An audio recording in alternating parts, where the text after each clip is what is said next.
A vida de Dennis Nielsen começou com uma família desfeita. Nascido a 23 de novembro de 1945, em Fraserburgh, na Escócia, viveu a ausência de um pai amoroso e o subsequente abandono da sua família.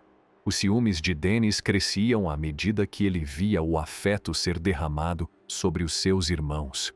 Foi o seu avô que se tornou a sua luz orientadora, até que a tragédia o atingiu quando tinha apenas 5 anos. A perda do seu querido avô deixou um vazio no seu jovem coração, um vazio que iria moldar o seu futuro de formas inimagináveis. A obsessão de Dennis pela morte já tinha começado. O trauma que assombrava, com a tenra idade de 8 anos, Dennis enfrentou outro incidente traumático. A maré implacável arrastou-o para o mar, mas um rapaz mais velho salvou-o das garras das águas implacáveis. Tímido e introvertido, Dennis continuou a sua educação, destacando-se academicamente. Encontrou consolo na arte e na história, as suas disciplinas favoritas. Aos 14 anos, alistou-se no exército, servindo em todo o mundo até a década de 1970. No entanto, a crescente consciência dos seus desejos sexuais obrigou-o a isolar-se dos outros.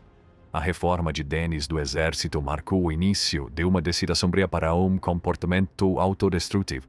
A décida solitária como homossexual enrustido nos anos 70, Dennis ansiava por ligação e aceitação. Desesperado por encontrar uma relação monogâmica, recorreu ao álcool e frequentou bares gays, mas isso só intensificou a sua autoaversão.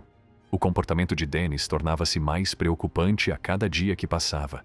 Em 1973, encontrou um jovem chamado David Painter, que o acusou de violar a sua privacidade e de invadir o seu sono. Apesar de ter sido interrogado pela polícia, Dennis foi libertado sem apresentar queixa. As relações falhadas e a profunda infelicidade empurraram-no ainda mais para um caminho perigoso.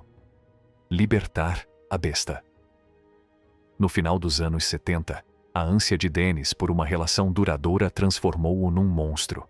Stephen Holmes, um rapaz de 14 anos, foi vítima dos seus desejos perversos. Dennis atraiu-o para sua casa, onde beberam juntos até de manhã.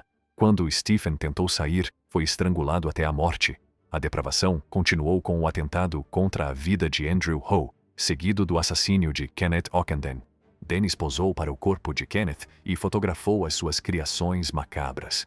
Começou uma série de assassinatos, fazendo mais vítimas não identificadas até que a eliminação dos seus restos mortais se tornou a sua rotina sinistra. A descoberta. A fúria assassina de Dennis chegou ao fim quando as autoridades começaram a investigar os esgotos entupidos do seu prédio.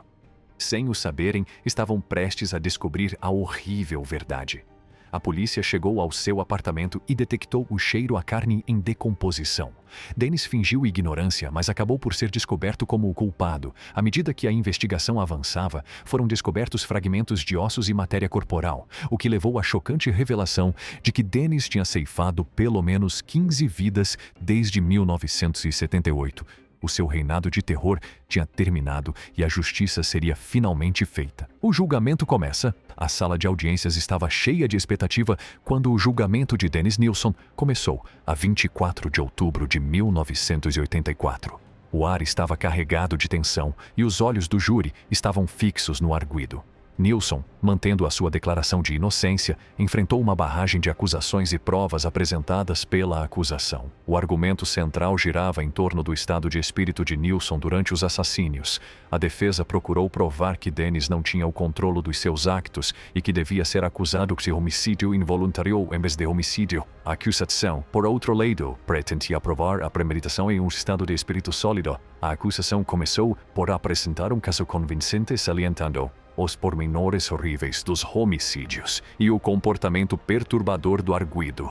Chamaram testemunhas que tinham encontrado Nilsson pintando um quadro arrepiante das suas ações. Uma das testemunhas, Douglas Stewart, partilhou corajosamente a sua angustiante fuga das garras de Nilsson. Contou a provação de pesadelo, descrevendo o momento em que conseguiu dominar Nilsson e fugir para um lugar seguro.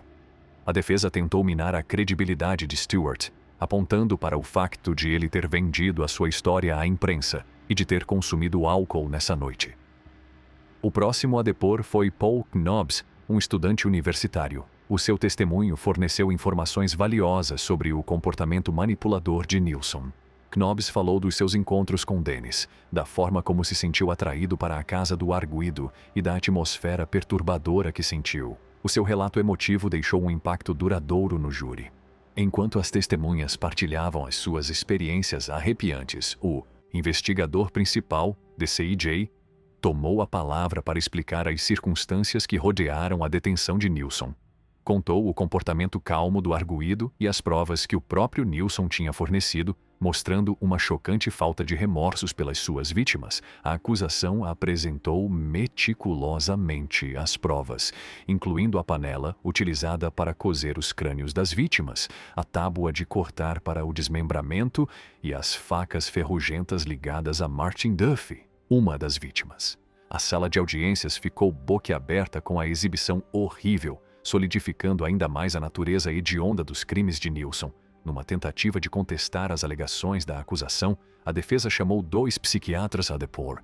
Argumentaram que as dificuldades emocionais de Nilsson e a sua incapacidade de ver as pessoas como algo mais do que objetos o impediam de ser considerado totalmente responsável pelos seus atos.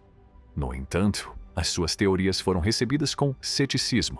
O Dr. Anthony Medawar, um dos psiquiatras, tinha passado muito tempo a entrevistar Nilsson e afirmou que ele não tinha um distúrbio de personalidade.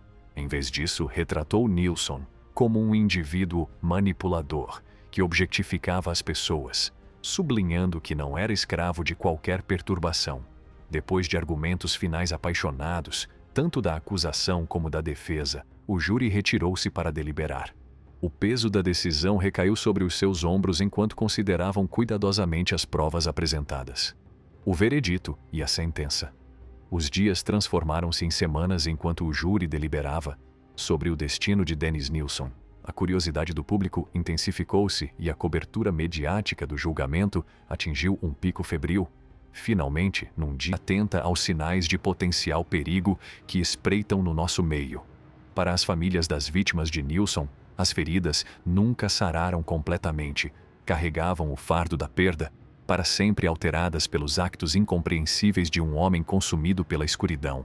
Grupos de apoio e serviços de aconselhamento ofereceram uma aparência de consolo, mas as cicatrizes permaneceram. Com o passar dos anos, Dennis Nilsson desapareceria da atenção do público, confinado aos limites da sua cela de prisão.